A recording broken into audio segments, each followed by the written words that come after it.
예언 기도를 받아보거나 해본 적이 있다. 받아보거나 해본 적이?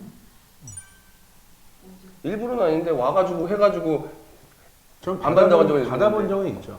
아, 나도 받아본 적이 일부러는 있다. 아닌데 와가지고 쓸데없는 소리 해가지고 하지 말라고. 한 번이 있다. 받아본 근데 적은 있고. 근데 자의적으로 해본 적은 없죠. 야. 이따가 얘기하겠지만 예언은 그런 예언은 아닌 거죠. 우리가. 네. 성경적인 예언, 포춘텔러 같은 예언은 아니죠. 예언의 은사는 앞일을 알려준다고 생각한다. 나도 중간. 그 중간? 중간. 세 번째, 하나님은 요즘 시대에도 꿈을 통해 말씀하시기 때문에 꿈의 몽은 성경적이다.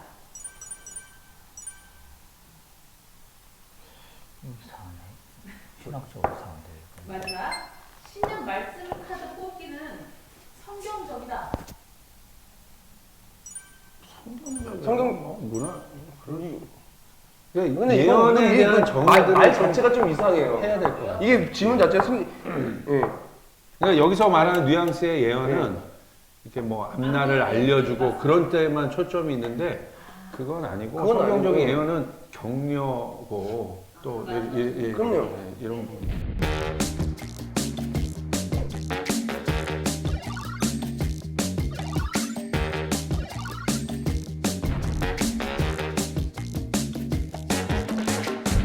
취업을 준비하고 있는 청년인데요. 얼마 전 친구가 예언 기도를 받고 원서를 냈는데 합격을 해서 취업에 성공했다고 합니다. 그 목사님은 결혼이나 취업 등 맞추신 게 많다고 합니다. 그래서 저도 취업을 위해 기도를 받으러 갈까 합니다. 무당이나 점술가는 미신을 믿는 거지만 목사님이 기독교인이잖아요. 구약에서 보면 예언자들이 나오는데 그런 분들이 현대에서 목사님이 아닐까 하는 생각도 듭니다. 또 요셉 같은 경우를 보면 꿈으로 하나님이 말씀하셨잖아요. 하나님이 그 목사님께 꿈으로 제 상황을 이야기해 주시고 그런 게 아닐까요? 그럼 목사가 아니고 무당 아니야? 목사님 말씀을 전해야지 예언을 전하는 건 아니죠. 실제로 저한테 와서 어떤 성도가 저희 아이가 학교에 붙을까요 안 붙을까요 해서 공부를 잘하냐고 그걸 나한테 왜 물어 그걸. 자, 여기서 이제 예언 기도라고 말할 때 이 예언이 미리 예자가 아니라 맡길 예자라는 걸 알아야 된다. 말씀을 맡았기 때문에 하나님이 나에게 말씀하신 것을 그대로 말하는 게 예언자이지 그렇죠. 자기가 자의적으로 할 수는 없는 거다라는 거 하나를 생각해야 되고, 두 번째는 그렇다면 우리의 앞일은 확정되어 있는 거느냐, 확정되어 있는 거냐, 즉 운명론이냐 아니면은 운명론이 아니냐, 그러니까 우리의 미래는 미리 결정되어 있는 거냐, 그러면 맞출 수 있는 건데 하나님께서는 우리의 앞일을 고정해 놓지 않으셨다. 그렇기 때문에 예언 기도 자체가 성립되지 않는다 하는 거예요. 근데 이제 성도들이 궁금한 건 뭐냐면 그 미리 말해주는 예언에 대한 거죠. 미래를 알아맞혀주는 거. 근데 그거를 지금 원하는 거예요, 성도들은. 근데 실제로 성경에 보면 이제 그런 것도 있어요. 시드기야 왕이 병들어서 뭐 죽게 되었을 때 이사야 예언자가 와서 뭐 자리를 정리해라. 계속 죽을 거다. 그렇게 이야기했잖아요. 근데 그 예언의 말씀은 하나님이 맡겨주신 말씀이기 때문에 미래에 대한 예언이지만 아까 목사님 말씀하신 대로 이게 바뀔 수가 있는 거죠. 예를 들어서 시대의 벽을 향해서 간절히 기도했더니 희석이야. 희석이야. 시득이 아니고. 희석이야. 그랬더니 발음이 이게 됐어요. 정말 놀라운 사실이 뭐냐면은 그 이사야 선지자가 예언을 하고 가다가 하나님께서 돌아가라 그러거든. 그렇지. 네, 돌아가라고 바꾸셔요. 왜냐면 겸비해서 이렇게 기도하니까 15년도 연장해 준다고 이야기를 하시잖아요. 이거를 보면은 예언이라는 의미가 미래에 대한 말을 한다는 것은 우리와의 인격적인 교제를 통해서 얼마든지 하나님께서는 전능하시면서도 뜻을 돌이키시는 그런 하나님이시기 때문에 예언 자체를 추구하는 것은 옳지 않은 것 같아요. 구약에서 선지자와 이 예언자들의 역할들을 보면 미래를 말하는 사람들이 아니라 야구 경기를 보면 본진 선발 투수가 잘못했을 때 구원 투수들이 나오잖아요. 그러니까 사실 구원 투수들 같은 개념이에요. 그래서 다시 원형으로 회복시키고 또 그런 하나님의 말씀들을 대언하는 그런 거지. 갑자기 나타나서 무슨 무당처럼 미래를 얘기하고 그런 부분은 아닌 거죠. 그래서 그건 좀 다른 성격인 것 같고, 좀 많이 오해를 하는 부분이 있는 것 같아요. 근데 저는 많은 성도들이 또 이 부분을 원하잖아요. 궁금해하고 네, 궁금해요. 저는 이것 통해서 이런 말 또 해주고 싶어요. 예언 기도는요, 벌써 말이 많잖아요. 이건 굉장히 성경적이지는 않지만 이거는 굉장히 불안정한 방법이에요. 맞지도 않고. 근데 확실한 방법이 우리에게 있어요. 뭐냐? 우리 기도하면 돼, 하나님께. 예언 기도가 아니라 우리에게 필요한 거는 진짜 하나님부터 기도하는, 하나님 정말 원서를 냈습니다. 근데 합격이 돼서 하나님께 영광을 돌릴 수 있도록, 합격이 더욱더 하나님께 쓰임 받을 수 있도록 하나님 도와주세요. 지혜를 주세요. 하나님 또 앞길을 열어주세요.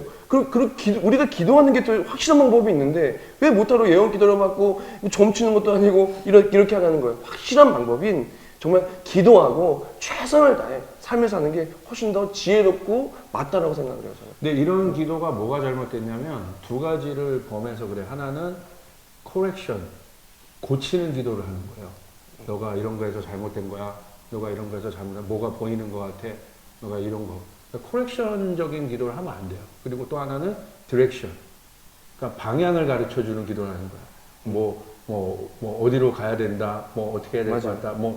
그리고 가장 위험한 게 뭐냐면은 이 예언 기도를 하는 그 사람들의 위치가 자기가 마치 하나님인 것처럼 자기 말을 듣지 않으면은 하나님 말을 어기는 것처럼 선을 넘어선다는 거죠. 근데 아까 디렉트 말씀하셨는데 성경에서도 그런 거 있잖아요. 내가 하나님한테 이 손뭉치를 막 이렇게 적게 해주면은 내가 이렇게 하고 안 이런 근데 미래에 대한 디렉션은 분명해요. 뭐냐면 결국 하나님이고 마지막 때에 대한 성경적 해석은 승리고 영광이고 부활이고 이거기 때문에 결국은 소망의 선포들이거든. 하나님의 말씀을 붙잡고 잘 이길 수 있도록 결국 이기기를 선포해주고 이기기를 격려해주고 그러면 그런 기도를 통해서는 힘을 받을 수 있죠. 격려를 받을 수 있지. 네가 이거를 해라 저거를 해라 구체적으로 어떤 상황들을 가리키고 뭐 누구에게 찾아 뭐 이런 건 참 위험하다. 근데 성경에 분명히 이제 오해할 만한 그런 그 사건들이 나오죠.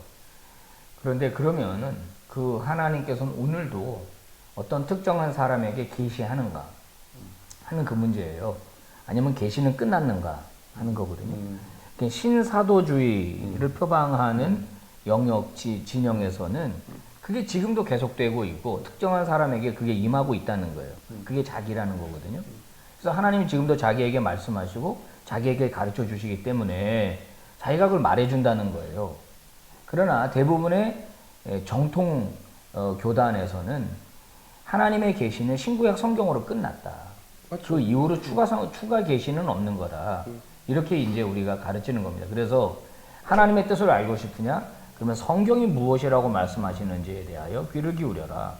그러면 하나님의 뜻을 알 수 있다라는 건데 하나님이 케이스 바이 케이스로 말씀하시지 않는다. 이 대학을 갈 거냐? 저 대학을 갈 거냐? 그래서 그런 차원에서 본다면요. 여기 꿈도 바로 그런 겁니다. 나는 뭐 심리학을 공부하진 않았지만 상식적으로 프로이드가 말하는 이 꿈에는 여러 가지 형태의 꿈이 있지 않습니까? 예컨대 발현몽이라는 게 있어요. 내가 골똘하게 생각하는 게 꿈에 나타나요.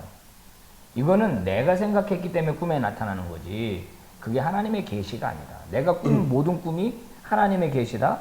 사기꾼에 가까운 이야기다라는 거예요. 그래서 물론 어떤 꿈이 계시인 것처럼 착각하게 해주는 경우도 있으나 누구든지 자기의 꿈을 신뢰하면 안 된다. 성경에는 구약 성경이긴 하지만은 꿈 해몽하는 자들에 대하여 돌로 쳐 죽이라라고 하는 말씀도 있거든요. 그러니까 꿈은 100% 하나님의 계시가 아니다. 그러니 자신의 꿈을 신뢰하지 말아라. 이게 정답입니다. 저는 꿈을 통해서 말씀하실 수도 있다고 보는데 개인적으로. 근데 목사님 말처럼 뭐가 문제냐면 신뢰를 하는 게 문제라니까. 그것을 참고로 하고 어떤 것에 대해서 하나님 이걸 통해서 나에게 뭐 주시는 메시지들이 있나? 저는 좀 그런 말 해주고 싶어요. 꿈은요 두리뭉실하지만 하나님 말씀은 확실하잖아요. 그러니까 너무 두리뭉실한 것에 너무 의지할 필요가 없어요. 우리 말씀 읽기도 시간이 부족하고 붙들 말씀도 그렇게 많은데 왜 쓸데없는 데 이렇게 에너지를 써요? 하나님은 얼마든지 꿈을 통해서도 말씀을 하실 수 있지만 그게 하나님의 말씀인지 사탄이 주는 꿈인지 내 상상에서 나오는 건지를 우리가 분별하기 힘들어요. 맞아요. 네, 그런 측면에서 본다면 음. 뭐 실제로 요셉의 꿈을 통해서 하나님께 요셉에게 그 미래의 어떤 희망과 믿음을 심어주시는 그런 예가 있잖아요. 그리고 뭐 다니엘이라든지 에스겔이라든지 환상을 통해서라든지 여러 가지를 이제 계시를 하시는데 그게 뭐 성경에서 있었던 이야기가 또 이미 계시가 완료되었기 때문에 뭐 요새도 그런 식으로 한다고 쉽게 말할 수는 없지만 어쨌든 하나님은 아주 특수한 경우에 특별하게 말씀하실 수도 있어요. 하실 수 있죠. 그런데 이런 문제가 있어요.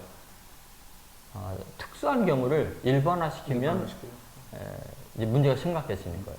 요셉의 인생에 110년 살았죠, 요셉이. 몇 번 꿈을 해석했냐고요. 몇 번 꿈이 나타났냐고요. 무슨 말이냐면은 근데 꿈만 보여. 그러니까 이 요새 사람들이 꿈을 절대시 여기고 그러는데 문제고 그러니까 하나님께서는 꿈으로도 계시할 수는 있지만 그 아무리 예언자 선자도 봐도 꿈을 일생에 한 번, 두 번의 특별한 역사를 위해서 인간들이 이해를 못할 때 그렇게 하시죠. 그러나 아까 말씀하신 대로 말씀으로는 계속 계시를 주고 있죠. 그런 측면에서 우리가 생각해야 되고 두 번째는 이 꿈을 귀신이 마음대로 이용할 수 있다는 거예요. 그게 뭐냐면은 이단에 빠진 사람들이 이 심각성을 알고 이제 빠져나오려고 하는데 그래서 정말 이제 어머니 나 거기 안 나갈래요 딱 이야기를 했는데 그날 밤에 그 교주가 꿈에 나타나 너가 나를 어차피 핍박하는 거야. 실제로 나타나요. 그래서 이거 내가 그런 생각했었는데 다음 날도 똑같이 또 나타나는 거야. 무슨 말이냐면요. 인간은 굉장히 취약해요. 내 꿈을 하나님의 성령이 사용할 수도 있지만 악령이 사용할 수도 있어요. 아까 심리적으로 내 문제, 그러니까 꿈을 의지하는 것은 대단히 위험하고 맞아요. 그걸 말씀으로 다시 분별해야 된다. 특수한 상황의 계시를 일반화시키면 안 된다. 목사님 말씀대로 꿈을 절대 신뢰하면 안 된다. 그 요셉을 자꾸 얘기를 듣는데 요셉은 그 꿈을 꾸고 잊어버렸어요.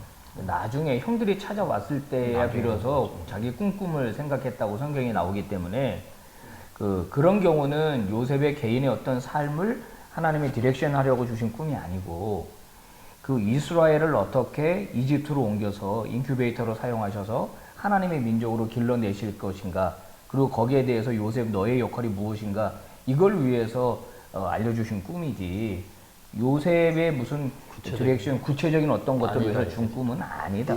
근데 이런 부분들이 이제 기도원 권사님들 옛날에 뭐 많았잖아요. 근데 문제가 뭐냐면 부작용, 그러니까 은사적 측면은 저는 인정할 수도 있어요. 그러나 부작용이 너무 많은 건 묶는 힘이 있어요. 사람을 묶어. 그러니까 그 사람 말에만 의존하게만. 벌써 이분도 의존이 된 거야. 저 목사님이 신통하대더라. 뭐 한대더라.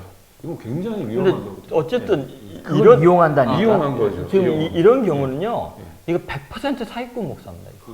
나는 이런 거는 100% 이거는 뭐 기독교가 아니에요. 이거는 돌로 맞아 죽을 일을 하고 있는 거예요. 이거 어떻게 보면 왜냐면 성경이 그렇게 이야기를 하잖아요. 구체적으로 점을 보고 뭐 앞날을 이야기하고 그런 거에 대해서는 그런 자는 돌로 쳐 죽이라고 그 구약 성경에도 나와 있을 정도예요. 그러면 예를 들면 그러면 그런 일이 없느냐? 실제로 하나님께서 그렇게 또 역사하시는 경우도 있거든요. 그러니까 하나님의 말씀을 맡긴다는 것은 예언이 하나님의 말씀 맡은 자라는 것은 미래에 대한 이야기를 하나님 맡길 수도 있어요. 아주 특별한 케이스에 예외적으로.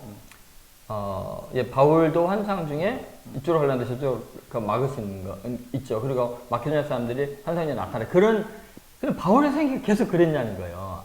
아주 특별한 예외적인 것이 그럴 수도 있기 때문에 용납을 하는데 이렇게 예언하는 사람들이 지금 여기 보니까 뭐 어느 취직 어디 직장 시험 봐라 뭐 합격하고 이런 거는 이게 지금 돌에 맞아 죽을 듯. 근데 이게 맞추시는 분 신통하네. 절반 이상은 틀려요.